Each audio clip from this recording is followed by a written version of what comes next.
En este video nos sumergiremos en un viaje a través de las corrientes económicas que han esculpido la historia, desde los mercantilistas y fisiócratas sentando las bases hasta la escuela clásica y Karl Marx desafiando el statu quo.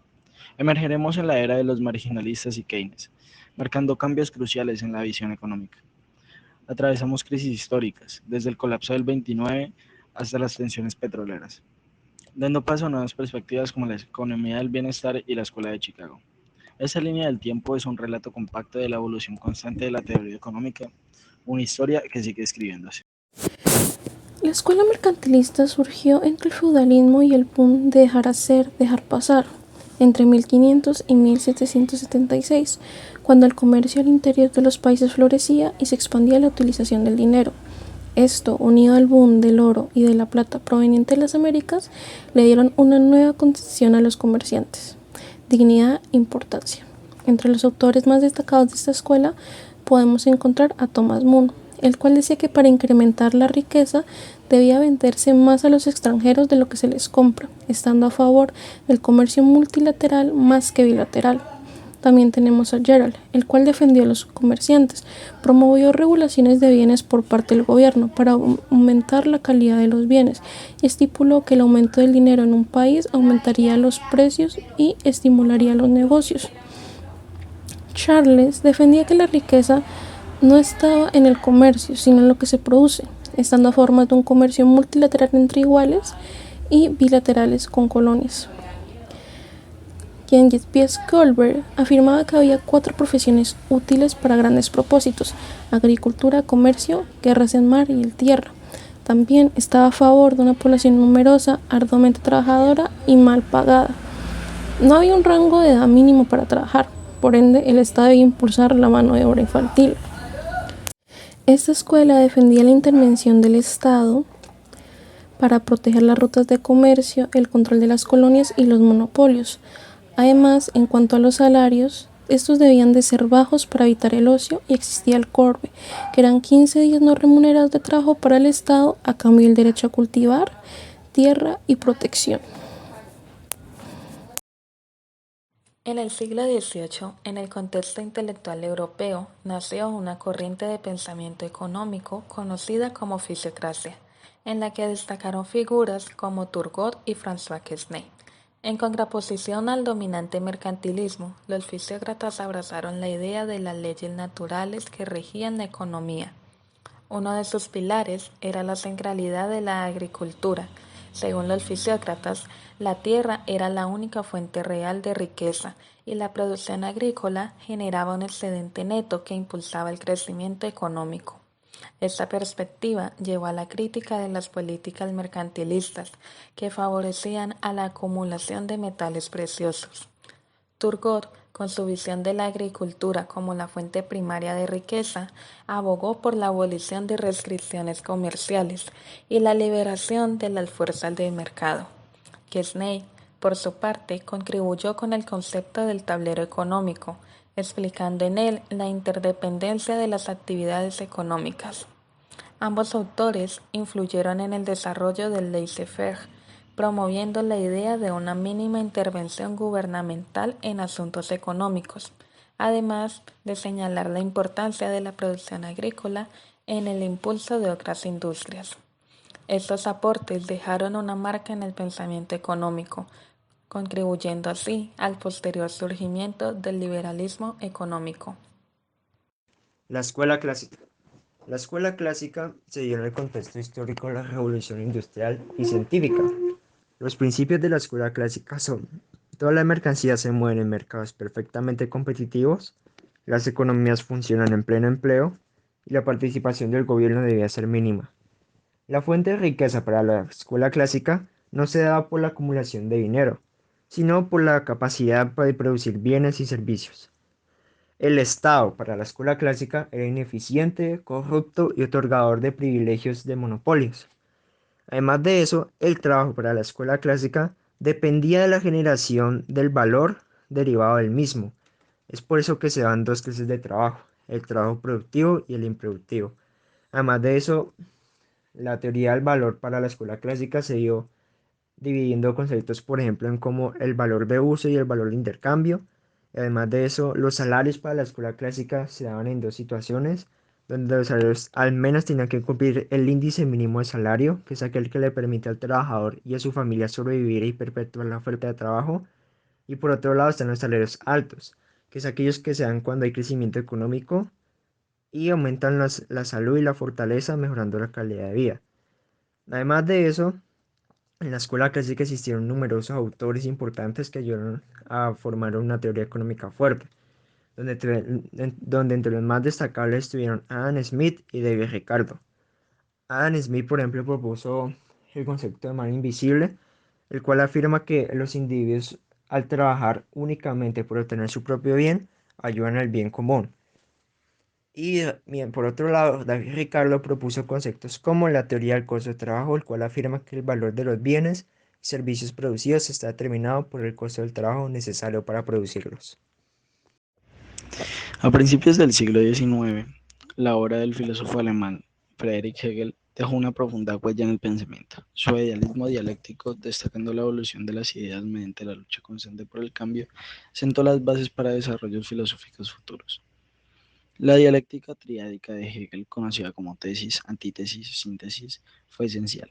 Hegel argumentaba que la historia avanzaba mediante contradicciones y conflictos, y que la síntesis resultante marcaba un nuevo estadio de desarrollo. Esta visión influyó significativamente en la filosofía subsiguiente. Karl Marx, fuertemente influido por Hegel, llevó estas ideas al ámbito económico, con el materialismo histórico. Para Marx, la historia era impulsada por la lucha de clases, postulando que la superación de esta lucha conduciría a una sociedad sin clases y sin propiedad privada. Marx no solo teorizó, sino que también abogó activamente por la acción. Su análisis crítico del capitalismo lo llevó a proponer soluciones revolucionarias. Incansable defensor de los trabajadores, Marx se esforzó por establecer un orden social más equitativo. En 1848, Marx y Friedrich Engels publicaron el Manifiesto Comunista, obra seminal que abogaba por la abolición de la propiedad privada, la igualdad social y la instauración de un sistema comunista. Este manifiesto, que influyó en movimientos revolucionarios, planteó la necesidad de una transformación radical en la sociedad. El Manifiesto Comunista no solo diagnosticaba los males del sistema capitalista, sino que también proporcionaba un llamado a la acción. Marx instaba a los trabajadores a unirse y emanciparse, proclamando la necesidad de una revolución que transformara las estructuras de poder.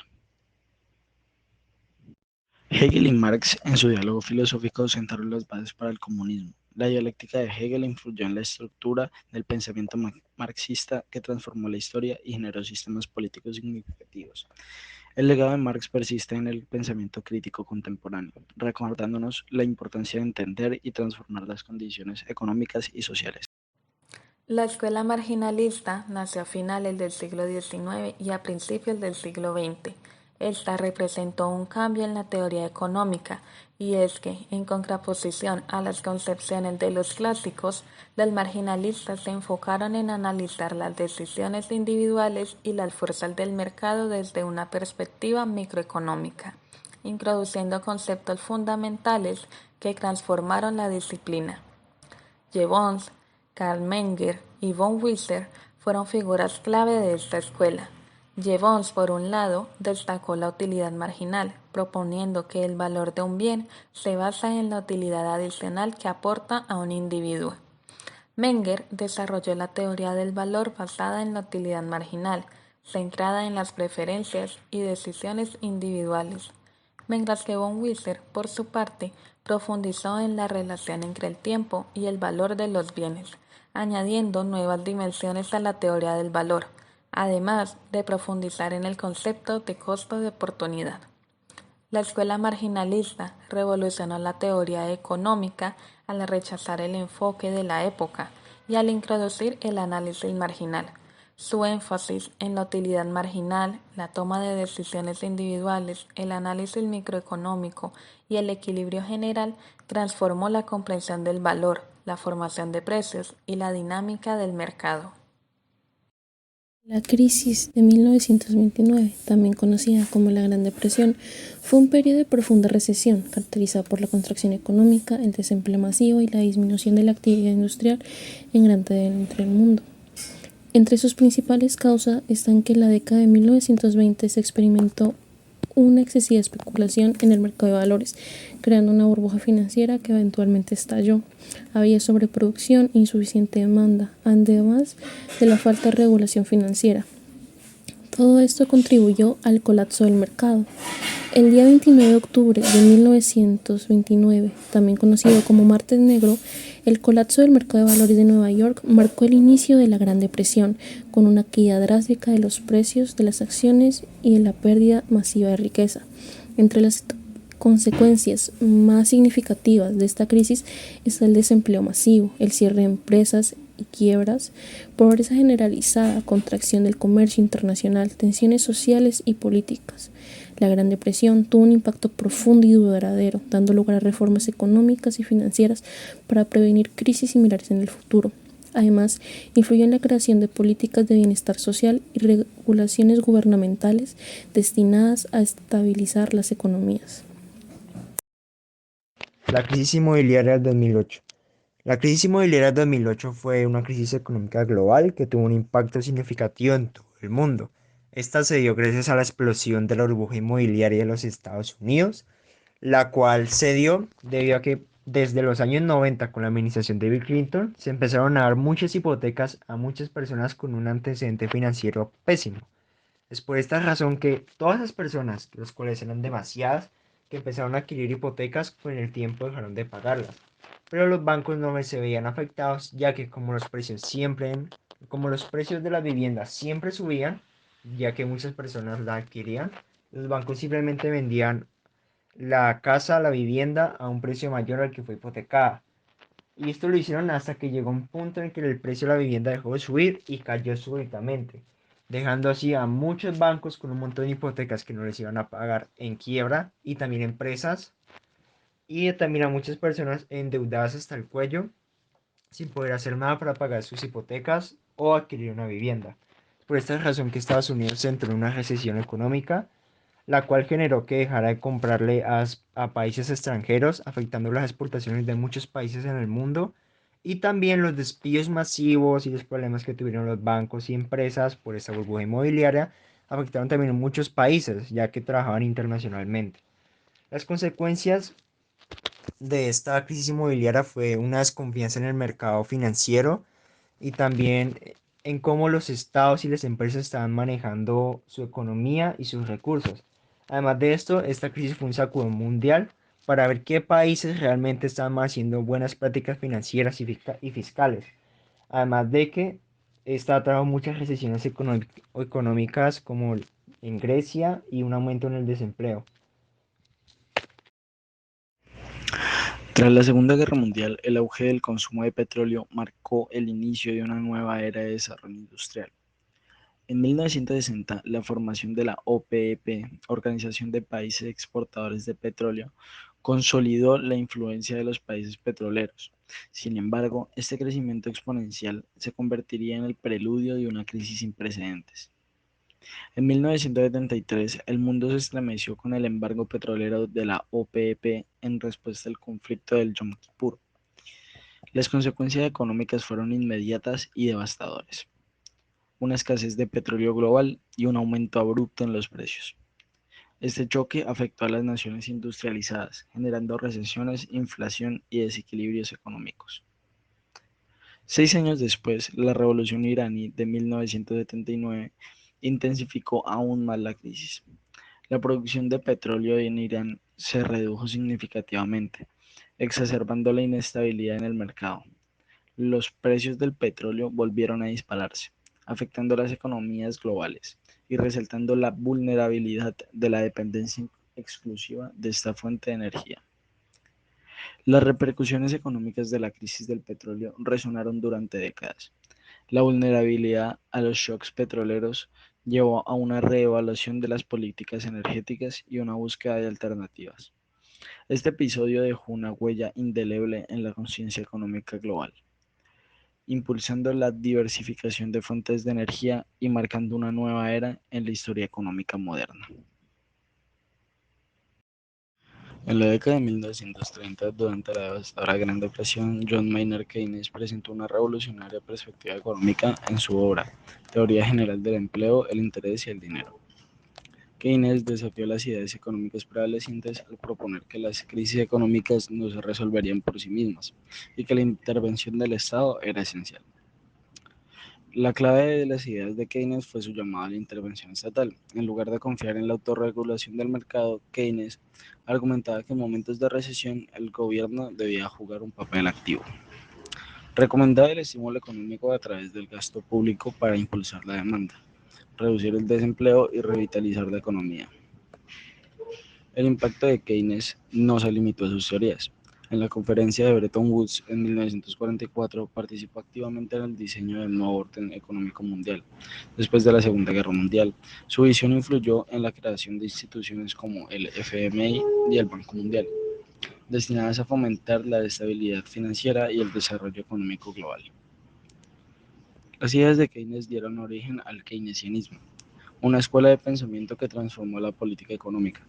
Durante décadas, las naciones adoptaron políticas keynesianas para gestionar las fluctuaciones económicas.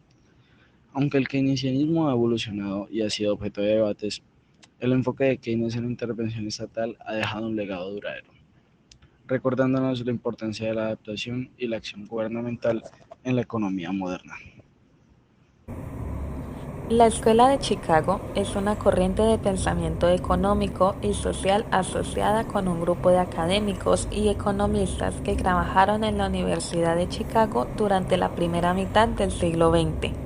Los economistas de esta escuela compartían una orientación hacia el liberalismo clásico y el énfasis en la eficiencia de los mercados, la importancia de los derechos de propiedad y la creencia en que los individuos actúan en su propio interés racionalmente.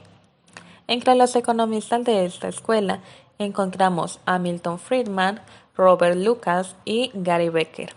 Por su parte, Gary Becker contribuyó con su teoría del capital humano, en la que desarrolló la idea de que la educación y la formación pueden entenderse como inversiones en capital humano. Becker argumentó que las personas toman decisiones racionales sobre la adquisición de habilidades y conocimientos en función de las tasas de retorno esperadas a lo largo de sus vidas, es decir, evaluando sus costos y beneficios. Por otro lado, Becker aplicó la teoría económica al estudio de la familia, considerándola como una unidad de toma de decisiones en la que los miembros actúan racionalmente para maximizar su bienestar conjunto. Además, analizó temas como el matrimonio, el divorcio y la fertilidad. La Escuela de Chicago tuvo grandes autores que hicieron grandes aportes a la economía. Entre ellos destaca principalmente Milton Friedman y Robert Lucas. Milton Friedman hizo grandes aportes como por ejemplo su opinión sobre la función del consumo, cual afirmaba que el consumo en un hogar está definido por el ingreso permanente. El ingreso permanente es el ingreso que los hogares esperan obtener en cierto número de años. Además, Milton Friedman también habló sobre la teoría moderna de la cantidad de dinero, el cual afirmaba que la demanda de dinero es relativamente estable a corto plazo. Por otro lado, Robert Lucas hizo grandes aportes como por ejemplo sus expectativas racionales. Robert Lucas promovió la idea de las expectativas racionales según la cual las personas forman sus expectativas económicas en función de la información disponible y de manera racional. Además de que también habló del enfoque de equilibrio general. Lucas desarrolló el enfoque de equilibrio general en la economía que consideró las interacciones de todas las partes de la economía en su conjunto. Argumentaba que las políticas económicas deben considerar las interrelaciones y efectos generales. La economía del bienestar surgió en el siglo XX a raíz de desarrollos económicos y sociales ocurridos particularmente después de la Segunda Guerra Mundial. Esta tiene un enfoque que reconoce la importancia de un equilibrio entre la eficiencia económica y la equidad social. Para esto, el Estado desempeña un papel esencial porque es el encargado de redistribuir la riqueza, brindar servicios públicos, protección social, regulación económica, estabilidad y promover el bienestar general en la sociedad. En esta, los salarios deben de ser dignos, lo que quiere decir que deben de ser suficientes para que el empleado pueda suplir sus necesidades básicas y la de su familia. asegurando un nivel de vida adecuado. Además, debe haber una igualdad salarial, en la cual se evite la discriminación basada en las características personales de los individuos. La principal fuente de ingresos proviene de los ingresos fiscales, en la cual los impuestos y las contribuciones sociales son una fuente importante de financiamiento para los programas de bienestar. Esta economía ha tenido muchos autores, en los cuales está Wilfredo Pareto, Arthur Pigou, Ludwig von Mises, Oscar Lensch, Kenneth Arrow, James Buchanan y Amartya Sen, los cuales tuvieron diferentes y variados aportes a esta escuela, como lo fue el principio de Pareto, el cual decía que un cambio se considera un mejoramiento si al menos una persona se resulta beneficiada y ninguna otra perjudicada.